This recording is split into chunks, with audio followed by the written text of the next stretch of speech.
l'Esprit du Dieu, l'Esprit de vérité, l'Esprit de la science,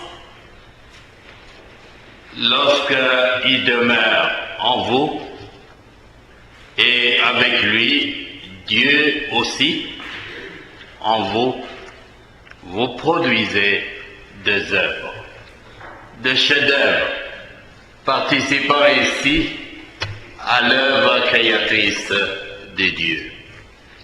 Vous avez en vos mains, pour ceux qui l'ont reçu à l'entrée, le nouveau feuillet paroissial. Vous avez également en vos mains les prions en Église. Autant d'œuvres de l'Esprit. L'Esprit de Dieu qui nous habite, qui habite chacune d'entre nous, que Dieu nous a donné si généreusement. Et cet esprit produit des œuvres grandioses au service de notre communauté, comme ce feuillet paroissial, dont vous admirez la beauté, le travail qui a été réalisé, et grâce à l'un d'entre vous, grâce aussi à la collaboration de membres de cette communauté. C'est un motif de fierté, et je félicite particulièrement M. Stéphane, qui a contribué à la mise en page et à la production de ce nouveau feuillet paroissial. Tout comme aussi les missionnaires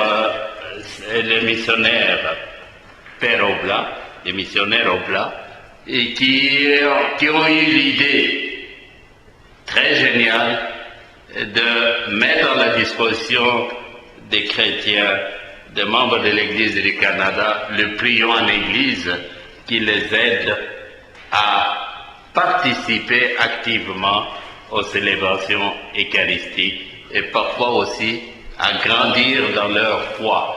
C'est aussi une œuvre de l'Esprit de Dieu. L'Esprit de Dieu que les apôtres ont reçu en ce jour, 50 jours après la résurrection de notre Seigneur Jésus-Christ, il y a eu la Pentecôte. La Pentecôte, c'est la fête de la manifestation du Saint-Esprit, de la puissance du Saint-Esprit qui est descendu sur chacun des apôtres. L'événement, cet esprit est venu au secours des apôtres qui étaient enfermés dans le cénacle.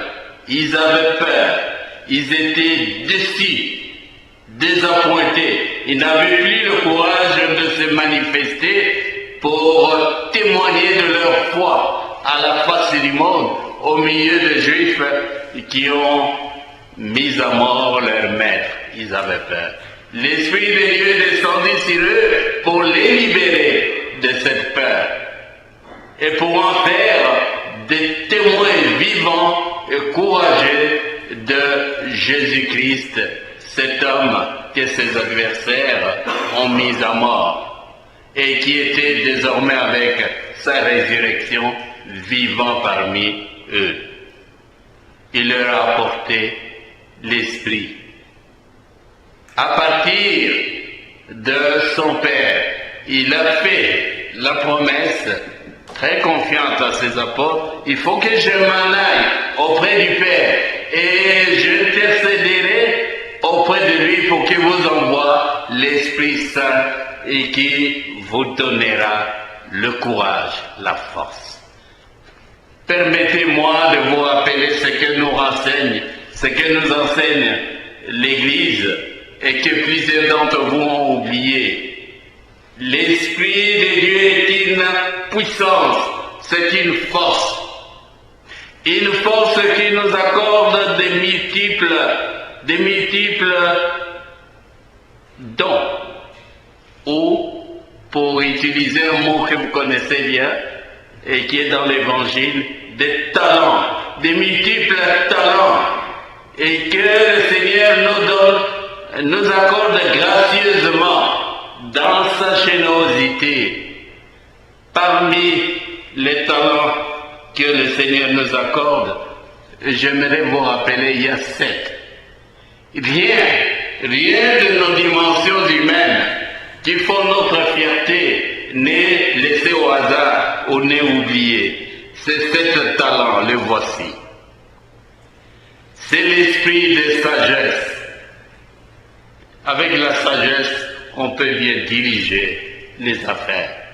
Et ceux qui n'utilisent pas la sagesse vont à la dérive. La sagesse, c'est un don de l'Esprit de Dieu. Le don ou l'esprit de discernement et de conseil. Il y a des gens qui ont reçu cet esprit de conseil qui aide actuellement la plupart de ceux qui se disent aujourd'hui des psychothérapeutes, des psychologues. Ils font appel à ce don. Ils ont ce don de conseil. Il y a l'esprit d'intelligence et de connaissance, le savoir humain, qui est connaissance, la science, qui est un élément important de la civilisation moderne, qui s'enorgueillit et parfois qui renonce, qui a rompu avec, dont les professionnels je veux parler, qui ont rompu avec Dieu, mais qu'ils sachent que l'intelligence, la science, c'est aussi le don de l'Esprit Saint. Vous avez l'esprit de force, l'esprit de piété et l'esprit de crainte, de l'amour et de crainte de Dieu. Voilà les 7 dons, les 7 talents qui sont autant de potentialités, de ressources, des valeurs, des qualités que le Seigneur a équitablement reparties entre tous les êtres humains. Mais la question, je vais terminer par là. La question que je vous pose, chers frères et sœurs, lesquels parmi ces dons, ces qualités, pensez-vous avoir reçu si gracieusement, vous personnellement, de Dieu? Est-ce qu'il y a plusieurs qui se posent cette question dans leur vie?